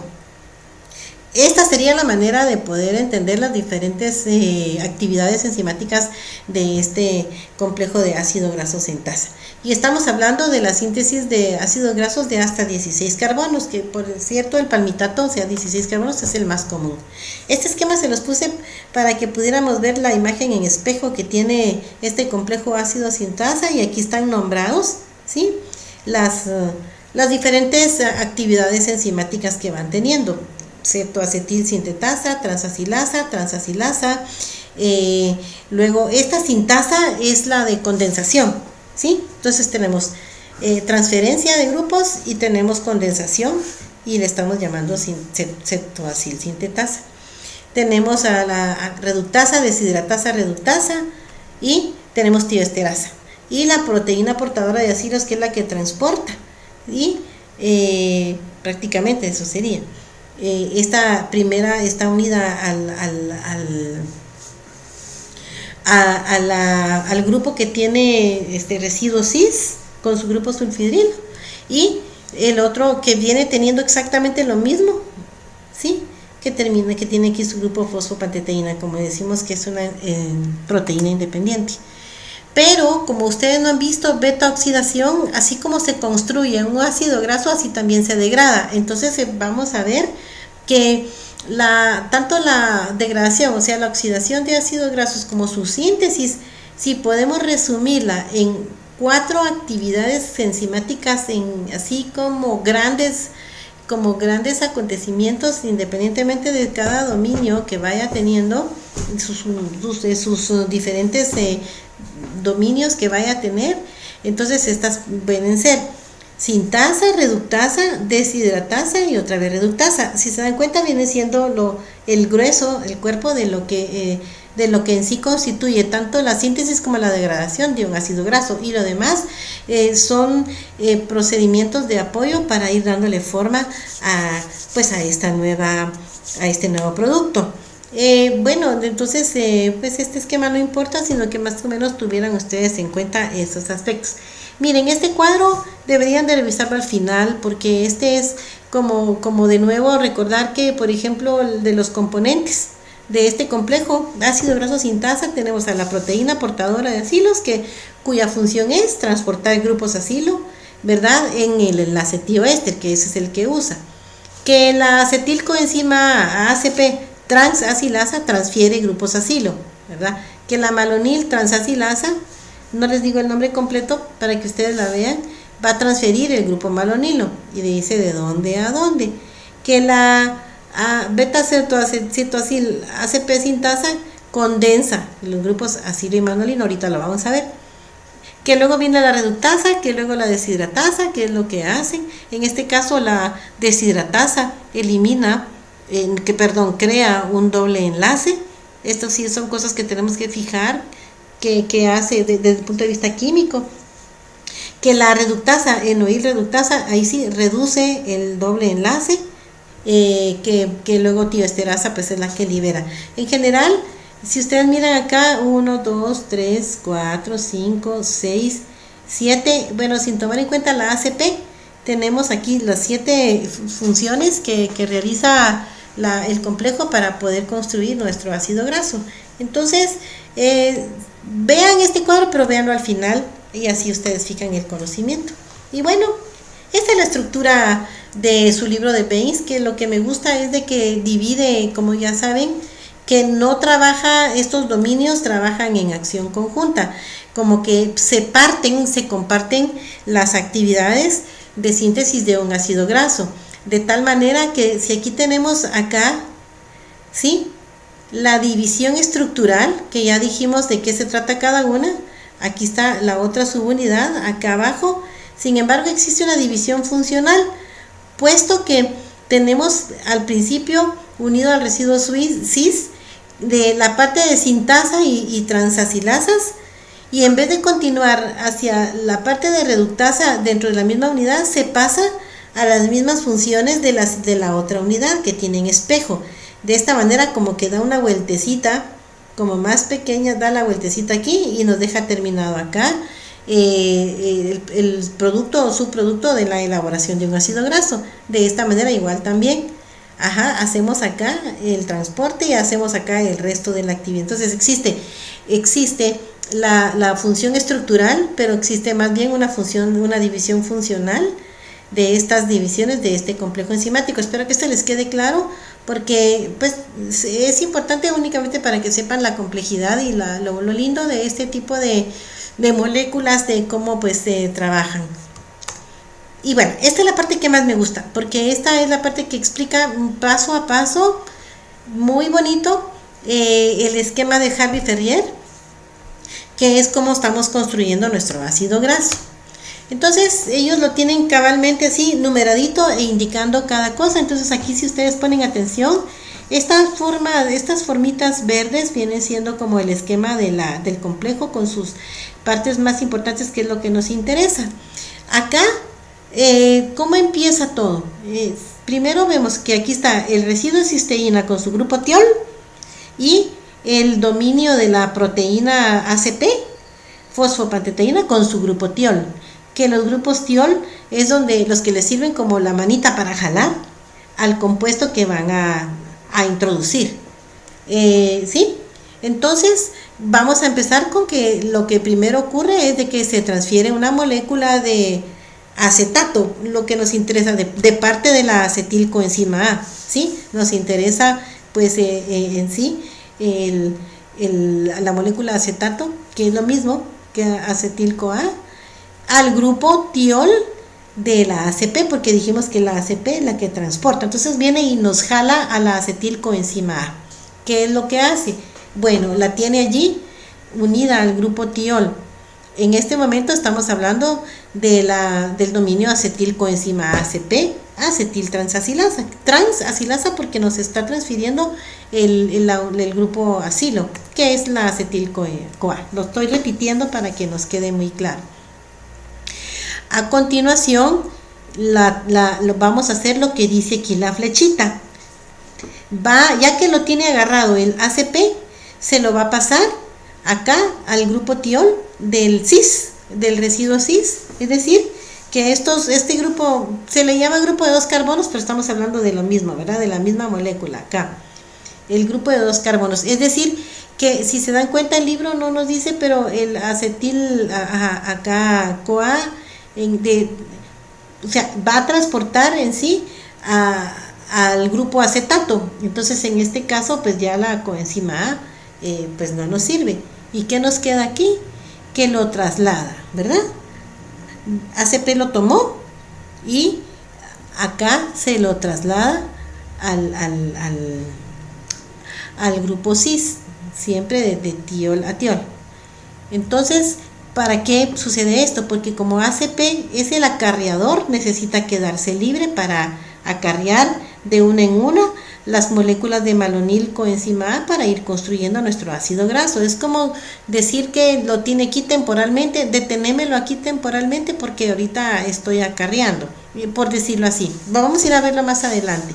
Entonces, aquí está ya, ¿sí? Aquí está ya en el residuo de cisteína, ya está aquí el grupo de 2 carbonos, que es el que nos interesa. Si se dan cuenta, aquí ya no se ve acetilcoenzima, la coenzima A.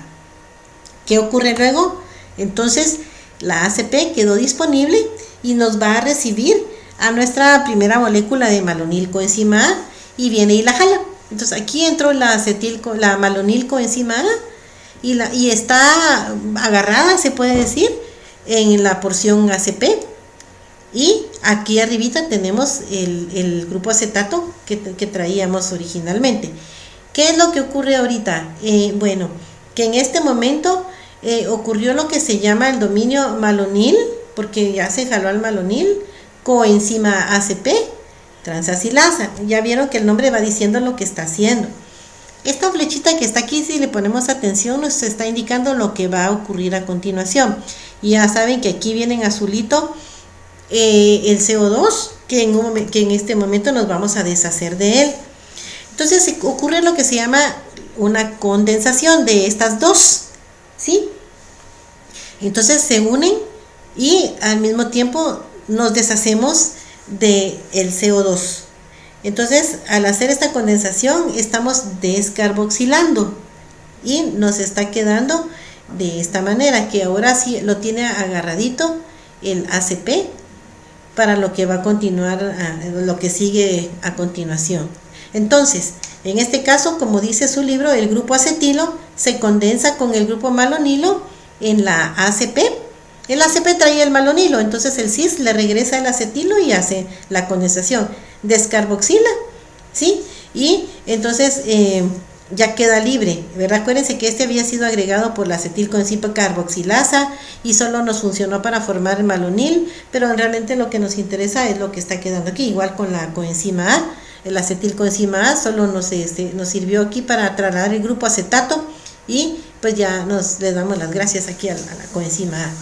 Bueno, entonces en este momento tenemos lo que se llama 3-cetoacetil ACP sintasa, que es lo que hace la condensación.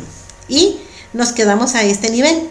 Quedó de momentito libre el residuo cis porque ya le ayudó a tenerlo temporalmente y ACP se queda entonces con las dos moléculas condensadas. Entonces vamos a continuar a lo que sigue. Y si vemos el paso 5, ya vamos a empezar a lo que es reducción, deshidratación, reducción. Y aquí ya vamos a necesitar entonces a nuestros equivalentes reductores, a nuestro NADPH, ¿verdad? Porque estamos haciendo biosíntesis reductora y se dice que el grupo ceto entonces se va a reducir a un alcohol en este dominio 3, cetoacil ACP reductasa, que así se llama en este caso esta parte de aquí, este dominio, acá. ¿Qué es lo que vamos a hacer? Acá, entonces, acá tenemos este compuesto que en este caso no tiene nombre, solo se dice que es un alcohol y tenemos el nombre del dominio.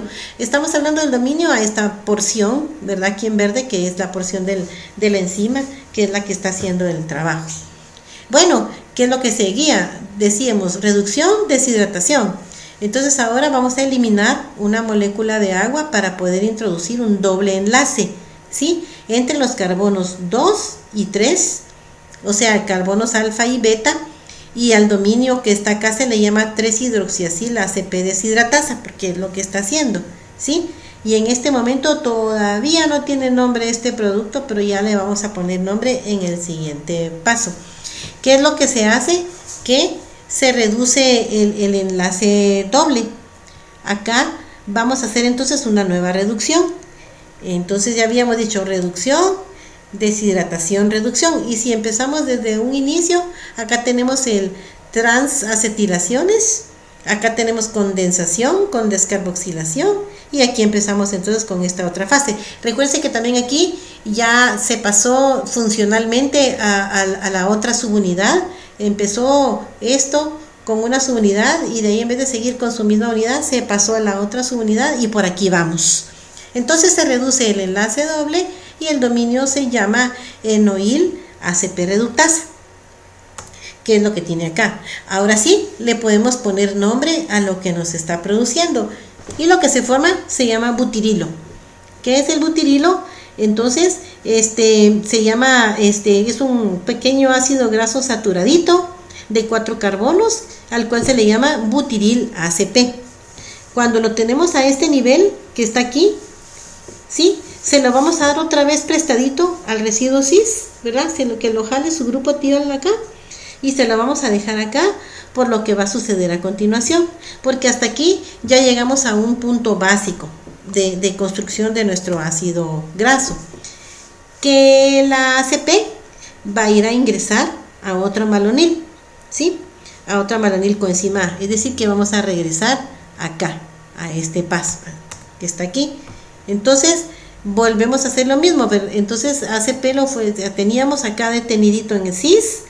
Este ACP se fue a traer otro malonil y por eso le ponen aquí 3, porque volvemos a repetir aquí de condensación, descarboxilación hacia este nivel. Aquí está lo mismísimo que ven acá, está sucediendo, solo que con un butiril que ya viene ahí agarradito. Entonces repetimos el paso 3, el paso 4 y luego volvemos a hacer también lo mismo, ¿sí? Reducción, deshidratación, reducción, de tal manera que llegando a este punto donde se vuelve a formar un doble enlace y luego se reduce el doble enlace, llegamos, y como malonil nos traía otros dos unidades de 2 carbonos, entonces traíamos 4 y ahora traemos otras 2, vamos a llegar a 6 carbonos. Vamos a ver si es cierto: 1, 2, 3, 4, 5 y 6.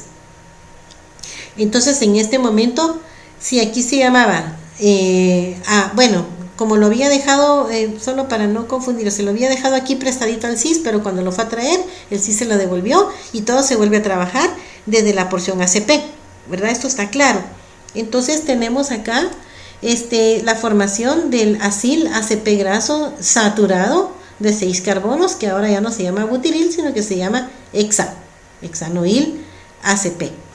El término enoil generalmente va a estar relacionado a doble enlace, y eso significa saturación en un ácido graso. Hasta ahí dejo ese término.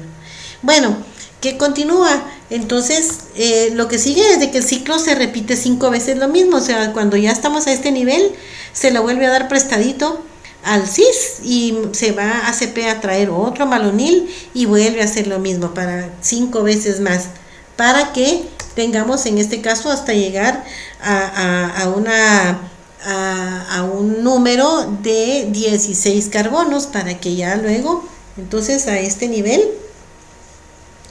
llegamos a un número de 16 carbonos que se llama palmitato, un ácido graso saturado de 16 carbonos que se llama palmitoil ACP, y luego pues ya el último dominio, ¿verdad?, que sí pertenece a la enzima, que es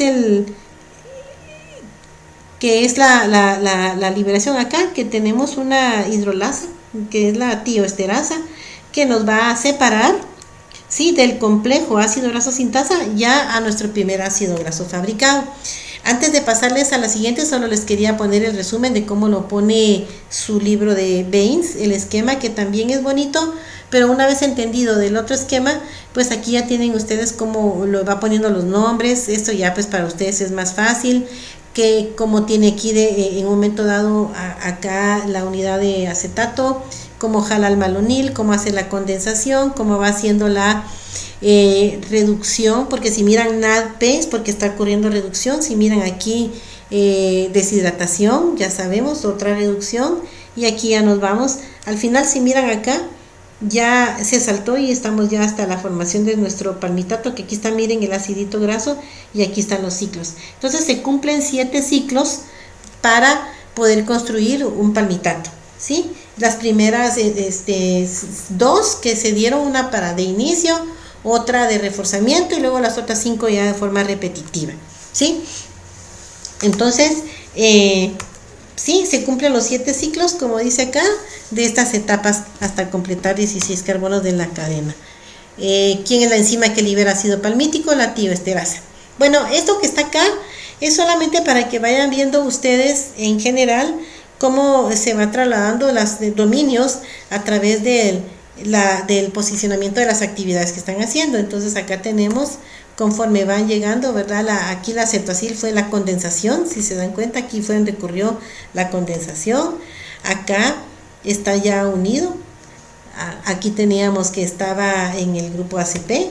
Aquí seguimos en el ciclo en el ACP. Si están viendo acá, están viendo que estamos haciendo reducción. Acá estamos haciendo deshidratación. Acá estamos haciendo otra vez reducción.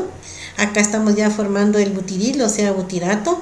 Aquí se lo dejamos un poquito al cis y ACP se fue a traer a la siguiente malonil. Aquí vuelve a hacer lo mismo, condensación. Se recuerdan que la condensación es donde se lleva a cabo también la descarboxilación, y de esta manera se vuelve a llevar a cabo todas las vueltas hasta que ya tenemos nosotros construido. Este esquema que podrían ustedes encontrarse por ahí, pues a mí me parece muy poco, pues no sé, pero me gusta entenderlo de otra manera, pero es para que ustedes miren cómo en un momento dado acá del grupo tiol se ayudan entre el cis y el ACP, y para poder ir construyendo la molécula. Siempre se va sobre ACP, pero cuando ACP necesita traer más malonilos, entonces el cis como que le detiene, ¿verdad?, lo que lleva hecho, para que ya pueda ir a traer más malonil. Y aquí tenemos entonces un palmitato que se va construyendo de 2 en 2. Si vemos acá está el inicio, luego está la segunda vuelta, y luego tenemos 1, 2, 3, 4 y 5 vueltas. Entonces tenemos 2, 4, 6, 8, 10, 12 y 14, porque a este nivel los otros 2 carbonos quedaron para la formación, el acetilcoenzima A original, que se queda con sus 2 carbonos, y entonces ahí queda ya formado el palmitato. Por eso es de que uno dice de 8, de 16 carbonos, la mitad menos 1 de ciclos de vueltas que se van dando, ¿verdad? Porque vendrían siendo 7 ciclos, que es lo mismo que 7 vueltas. Bueno, entonces acá tenemos como parte final, un poquito más hablando de la función de la tioesterasa. Repetimos, luego de completar 7 ciclos en los que se agregaron una molécula de acetilcoenzima A, la original, la de base, la que queda para aportar los dos, ¿verdad?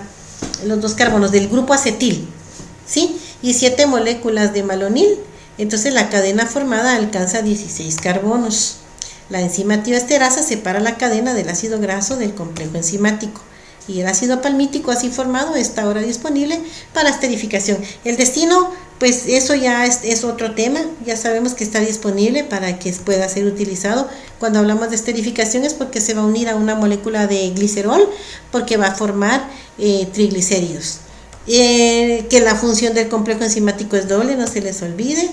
Y bueno, esto es lo que están preguntando dentro de las especificaciones, la ecuación para la síntesis general del palmitato a partir de acetilcoenzima A y malonil, que tenemos entonces acá la entrada de acetilcoenzima A, ¿sí?, más la entrada del CO2, que esto nos va a dar, vamos a necesitar 14 NADP reducido, porque van 2 por cada vuelta y son 7, entonces 7 por 2, 14, por lo tanto también 14 protones, que es lo que se están para las reducciones.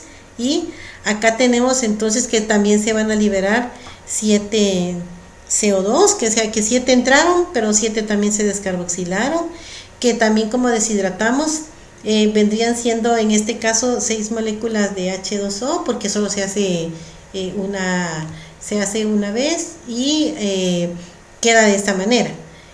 8 coenzimas, que como van entrando con el malonil con el malonil coenzima A y con el con el malonil.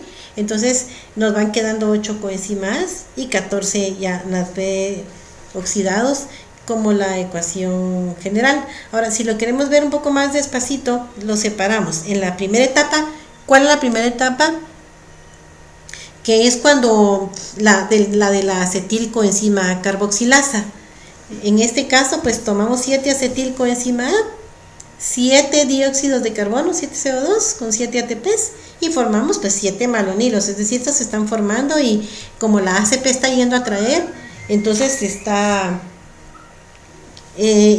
utilizando 7 malonil coenzima A. Como va a utilizar utiliza ATP, pues saca 7 ADPs con sus 7 fosfatos inorgánicos. Entonces, en la segunda etapa, que entra una acetilcoenzima A al principio y luego va entrando de una en una a las malonil, van a ser 7 malonil coenzima A, van a hacer 14 reducciones, ¿verdad? Y entonces 14 protones que entran allí. Entonces el palmitato que queda ya formado, 7 dióxidos de carbono que fueron descarboxilados, 8 coenzima A, que eran las que iban entrando del malonil coenzima A, y 14 NADP porque entró NADP reducido y salió oxidado, y 6 moléculas de agua, porque al final la deshidratación queda de esa manera. Entonces así es como queda la fórmula. No olviden entonces que en la síntesis de ácidos grasos tenemos entonces la acetilcoenzima A carboxilasa como el complejo que es el regulado de este paso, que acá está, que une acetilcoenzima A con CO2 que puede provenir del bicarbonato más ATP, nos da malonil coenzima A más ADP más sulfato inorgánico más hidrógenos, y que la acetilcoenzima A carboxilasa es dependiente de biotina. Uno también lo puede tener entendido de esta manera: 7 acetilcoenzima A más 7 CO2 más 7 ATPs nos da 7 malonilcoenzima A más 7 ADPs más 7 fosfatos inorgánicos, que una acetilcoenzima A más 7 malonilcoenzima A más 14 NADP más 14 protones nos da un ácido palmítico más 7 CO2, 14 oxidados, las 8 coenzimas que se fueron descartando, una de 7 del malonil y otra de aquí de la acetilcoenzima A, y 6 moléculas de agua. Y ese viene siendo la ecuación global. Bueno, de último miremos la regulación de la síntesis. Con buena alimentación, o sea, una alta proporción de carbohidratos, la tasa de adipogénesis va a ser bien alta. Y con una baja, como por ejemplo en ayuno y estrés, pues, o una descompensación diabética o un exceso de grasas en la dieta, pues ahí sí vamos a tener una tasa de lipogénesis, pues ahí sí que baja. Otros aspectos es que la insulina estimula la lipogénesis e inhibe la lipólisis del tejido adiposo.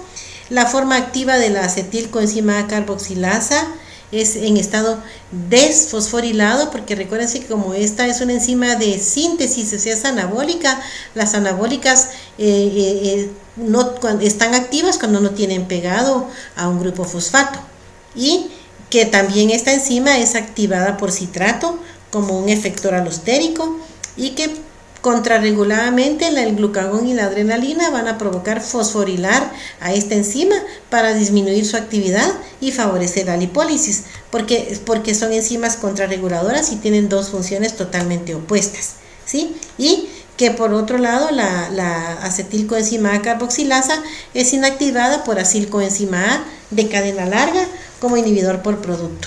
Y este viene siendo el resumen de su libro de lo que estábamos hablando de los tipos de regulación. Pues es lo mismo que les estaba diciendo, como está aquí esquematizado los diferentes efectores alostéricos. Aquí está el glucagón, que es a través del sistema de la AMP, de la quinasa dependiente de AMP cíclico, que como esta enzima está inactiva cuando tiene el fósforo pegado y como está activa cuando está desfosforilada. Bueno, en la abundancia, repito, la insulina provoca activación de la enzima para estimular la hipogénesis. En escasez es glucagón, ¿sí? O epinefrina, o sea, adrenalina, que van a desactivar acá la enzima por modificación covalente para poder pues llevarlo al fin que ellos pretenden. Entonces, con esto yo pretendí poderles dar un repaso todavía oportuno. Hubiera querido hacerlo un poquito todavía más presentando la imagen que hablándoles, pero creo que con esta contribución espero poder ayudarles a que tengan un repaso todavía más concentrado, más concreto, y que realmente les deseo muchos éxitos en su examen parcial. Los estoy viendo más adelante en otras clases y en otros videos. Muchísimas gracias.